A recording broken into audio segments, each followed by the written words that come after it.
Halo. Salve, salve, salve. Baik, kami dari mahasiswa-mahasiswi Sekolah Tinggi Pastoral Kateketik Santo Yohanes Rasul Jayapura tingkat 2 semester 3, kami akan mempresentasikan tugas Injil Sinoptik tentang Eklesiologi Matius. Halo, perkenalkan nama saya Miss Krisila Rumbo-Rumbo. Halo, perkenalkan nama saya Rafael Putri. Dan saya Stephanie Jandaria Kalak. Eklesiologi Matius? Apa ya kira-kira eklesiologi Matius? Eklesiologi Matius adalah tentang gambaran gereja. Jadi kita bisa mengetahui bahwa Eklesiologi Matius. Baik, terima kasih atas waktunya yang diberikan kepada saya. Di sini saya akan menjelaskan tentang gambaran gereja. Yang di dalamnya terdapat yang pertama tentang komunitas iman, otoritas dan hubungan di antara umat. Yang pertama, Petrus sebagai dasar gereja. Injil Matius pasal 16 ayat 18. Yesus berkata kepada Petrus, "Engkau adalah Petrus, dan di atas batu karang ini aku akan mendirikan jemaatku, dan alam maut tidak akan menguasainya." Di sini gereja dipahami sebagai komunitas yang didirikan oleh Yesus dengan komunitas khusus diberikan kepada Petrus sebagai pemimpin. Jadi di sini kunci atau dasar dari gereja atau persekutuan ada pada Petrus dan juga para rasulnya. Sedangkan yang kedua adalah otoritas dan kerajaan. Injil Matius 16 ayat 19. Yesus memberikan kunci kerajaan surga kepada Petrus yang menyiratkan kekuasaan untuk mengikat dan melepaskan baik di bumi maupun di surga. Dalam otoritas dan kunci kerajaan surga ini mencerminkan peran otoritas dalam gereja untuk memimpin dan mengatur kehidupan Tuhan jemaat. Jadi kunci untuk mengatur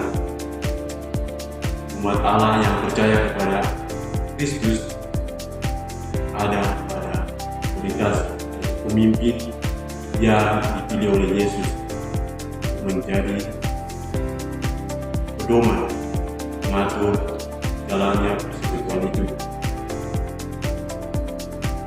Sedangkan yang ketiga, disiplin gereja. Yesus memberikan pedoman tentang bagaimana menyelesaikan perselisihan di antara anggota gereja. Jika seseorang berbuat salah, harus ditegur secara pribadi dan tidak menggunakan bahwa satu atau dua saksi, dan jika masih menolak, barulah masalah itu dibawa ke gereja. Berikut ini menggambarkan gereja sebagai komunitas yang mempraktikkan disiplin dan moral. Yang keempat, kesatuan dan kehadiran Yesus di tengah gereja. Matius pasal 18 ayat 10. Sebab di mana dua atau tiga orang berkumpul namaku, itu aku ada. Ini menunjukkan bahwa Yesus hadir di tengah komunitas gereja, dan pentingnya kebersamaan dan doa bersama sebagai bagian gereja. Yesus mengatakan kepada mereka, di mana satu atau dua orang bersama mereka. Dan Yesus menekankan saja tentang jarak atau tentang ketaatan untuk melayani. Yang kelima, misi penginjilan. Yesus mengatakan,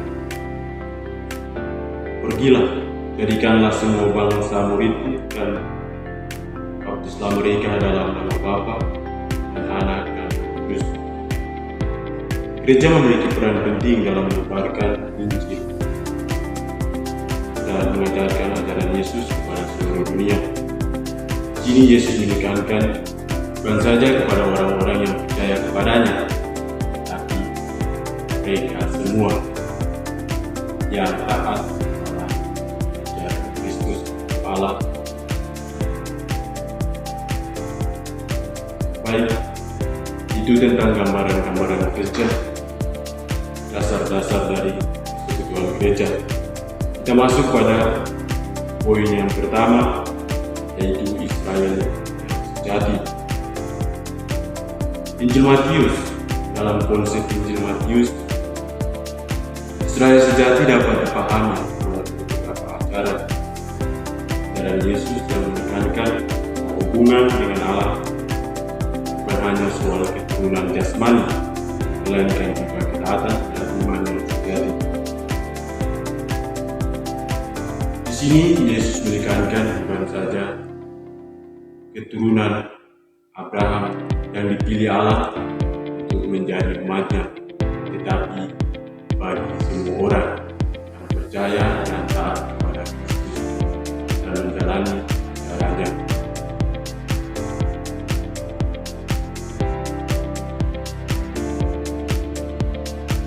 Poin yang A, panggilan kepada ketaatan bukan keturunan. Kembali pada yang pertama, Israel sejati. Yohanes Pembaptis berkhotbah kepada orang-orang Yahudi. Ia memperingatkan mereka agar tidak mengenalkan garis keturunan sebagai anak Abraham. Yohanes berkata, "Dan janganlah kamu berpikir pada kami ada Abraham sebagai bapa, karena aku berkata kepadamu, Allah dapat menjadikan anak-anak bagi Abraham dari bapa ini." Jadi di sini mau menunjukkan bahwa ketaatan kepada Allah lebih penting daripada hanya menjadi keturunan jasmani Abraham. Keturunan fisik saja tidak cukup untuk menjadi bagian dari umat Allah yang sejati. Yang kedua, Yesus sebagai pemenuhan janji Israel. Dalam khotbah di bukit, Yesus menegaskan bahwa Ia datang bukan untuk meniadakan hukum Taurat atau para nabi, melainkan ini menunjukkan bahwa ketaatan kepada hukum Taurat yang sejati dan hanya peraturan secara terakhir, tapi memahami dan menjalankan Allah yang berjalan paling teguh. Yesus mengajarkan bahwa kehidupan yang benar di hadapan Allah memerlukan hati yang murni dan yang tulus, bukan hanya saja. Jadi di sini Yesus mengajarkan bahwa Yesus datang bukan baik. Jadi di sini Yesus datang bukan mereka yang percaya kepadanya, tetapi untuk semua yang percaya kepadanya, mereka yang taat kepadanya dan juga menjalani Taurat. Yang ketiga, penolakan terhadap pemimpin agama yang munafik. Injil Matius pasal 21 ayat 43. Sebab itu aku berkata kepadamu, pekerjaan Allah akan diambil daripadamu dan akan diberikan kepada suatu bangsa agar menghasilkan buah kerajaan itu. Di sini Yesus mengatakan bahwa menjadi umat Allah yang sejati tidak tergantung pada status mereka sebagai bangsa Israel, tetapi pada ketaatan mereka kepada Allah dan penerimaan terhadap Yesus. Perikanan pada buah atau hasil yang dihasilkan oleh kehidupan mereka menandai siapa yang benar-benar menjadi bangsa, bagian dari kerajaan Allah. Di sini Yesus menekankan bahwa bukan saja untuk mereka yang percaya, mereka yang menjalani dan melakukan ajaran yang diberikan oleh Kristus sendiri untuk benar-benar menjadi bagian dari kerajaan Allah.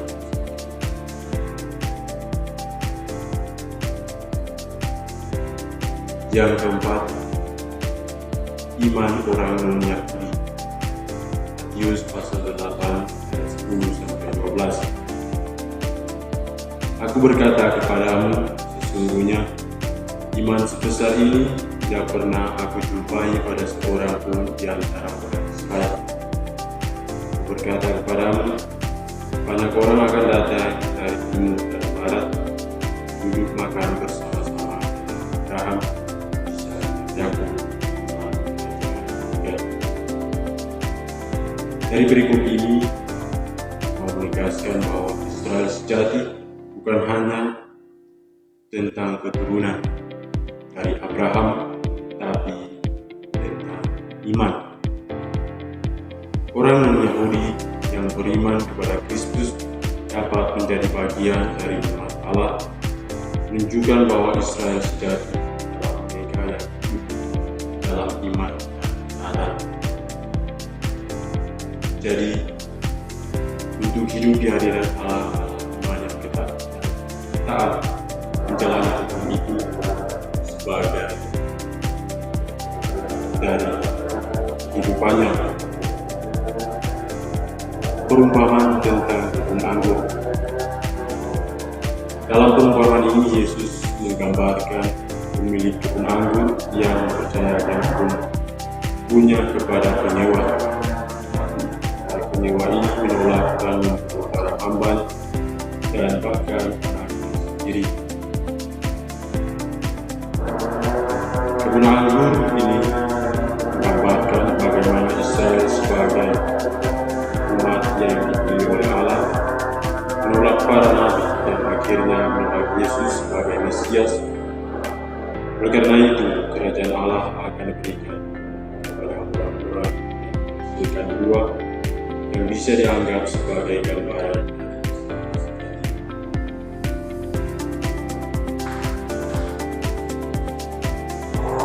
Oke, yang kedua yaitu universal. Konsep universalisme dalam Injil Matius yaitu gagasan bahwa keselamatan dan kasih Allah melampaui batas-batas etnis dan bangsa. Jelas terlihat dalam beberapa bagian.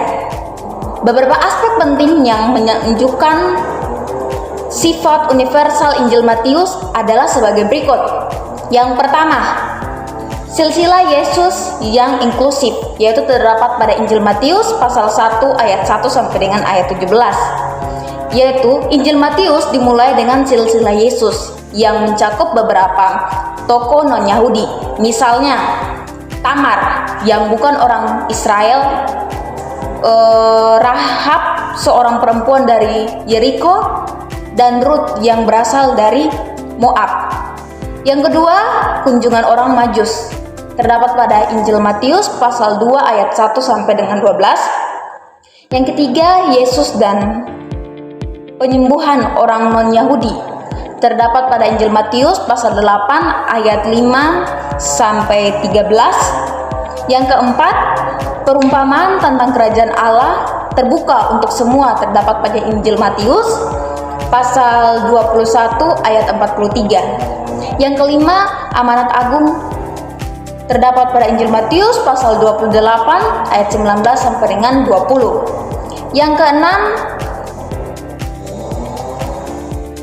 kecaman terhadap pembatasan etnis, yaitu terdapat pada Injil Matius pasal 15 ayat 21 sampai ayat 28. Yang ketujuh atau yang terakhir yaitu perumpamaan tentang pesta perkawinan yang terdapat pada Injil Matius pasal 22 ayat 1 sampai dengan ayatnya yang ke-14. Baik, di sini saya akan menjelaskan hubungan gereja dengan ekklesiologi. Jadi, hubungan gereja antara eklesiologi dalam Injil Matius terungkap melalui ajaran Yesus tentang akhir zaman, serta dalam konteks kedatangan kerajaan Allah yang kedua kali. Injil Matius menekankan bahwa gereja bertanggung jawab sebagai komunitas eklesiologi tentang kerajaan Allah. Namun eklesiologi ini belum sepenuhnya terwujud. 3. Nah, jadi di sini hubungan gereja dengan eklesiologi itu dibagi dalam beberapa bagian, yaitu yang pertama, gereja itu sebagai komunitas eklesiologi yang siap menyongsong kedatangan Kristus. Jadi dalam Matius, Yesus mengajarkan bahwa gereja harus hidup dalam kesiapsiagaan untuk menyambut kedatangan Yesus yang kedua kali.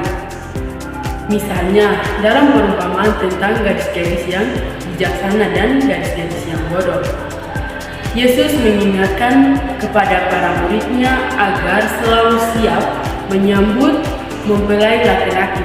Jadi di sini yang menggambarkan mempelai laki-laki yaitu Kristus sendiri. Jadi di sini menegaskan bahwa gereja itu harus gereja itu menggambarkan sebagai pengantin yang menunggu kedatangan mempelai laki-laki dengan panggilan untuk terus dan tetap berjaga-jaga. Gereja dan penghakiman terakhir dalam perumpamaan tentang domba dan kambing. Dalam Injil Matius pasal 25 ayat 31 sampai dengan 46. Yesus menggambarkan penghakiman terakhir di mana semua bangsa akan dikumpulkan dan dipisahkan berdasarkan perbuatan kasih mereka. Nah, di sini gereja sebagai komunitas orang beriman dipanggil untuk hidup dalam kasih dan pelayanan kepada sesama, terutama kepada yang miskin dan menderita. 3. Dalam perumpamaan ini, Yesus berkata bahwa tindakan kasih kepada orang lain adalah tindakan kasih kepada Kristus itu sendiri. Sesungguhnya segala sesuatu yang kamu lakukan untuk salah seorang dari saudaraku yang paling hina ini telah melakukannya untuk aku. Nah, jadi di sini menunjukkan bahwa gereja memiliki peran dalam persiapan menuju penghakiman. Terakhir dengan menjalankan kehidupan yang berpusat pada kasih kepada sesama. Gereja bukan hanya menantikan kedatangan Kristus, tetapi juga bertanggung jawab untuk menunjukkan kasih dalam setiap tindakan nyata. Nah, yang ketiga, panggilan untuk mewartakan Injil sebelum akhir zaman. Jadi Yesus mengajarkan bahwa Injil itu harus diwartakan kepada semua bangsa sebelum akhir zaman. Pada Injil Matius pasal 24 ayat 14 mengatakan bahwa peran gereja dalam menanggapi rencana eklesiologi Allah. Dan Injil Kerajaan ini akan diberitakan di seluruh dunia, menjadi kesaksian bagi semua bangsa. Sesudah itu barulah tiba kesudahannya. Dalam konteks ini, gereja bertanggung jawab untuk menjalankan amanat agung dan menginjili semua bangsa. Pemberitaan Injil merupakan bagian penting dari skenario eklesiologi karena kedatangan akhir zaman. Terkait dengan keberhasilan gereja dalam menyebarkan kerajaan Allah ke seluruh dunia, kamu akan jadi, Yesus mengatakan bahwa kamu akan diserahkan supaya disiksa, dan kamu akan dibunuh dan akan dibenci semua orang oleh karena aku. Jadi di sini gereja dipanggil untuk tetap teguh di tengah penganiayaan dan tetap, serta meskipun banyak yang akan tergoda untuk murtad atau melakukan kejahatan. Dalam konteks ekskesiologi, gereja diingatkan akan penderitaan, tetapi juga kemenangan pada akhir zaman bersama dengan Kristus. Yang kelima, dalam perumpamaan tentang hamba yang setia dan yang tidak setia.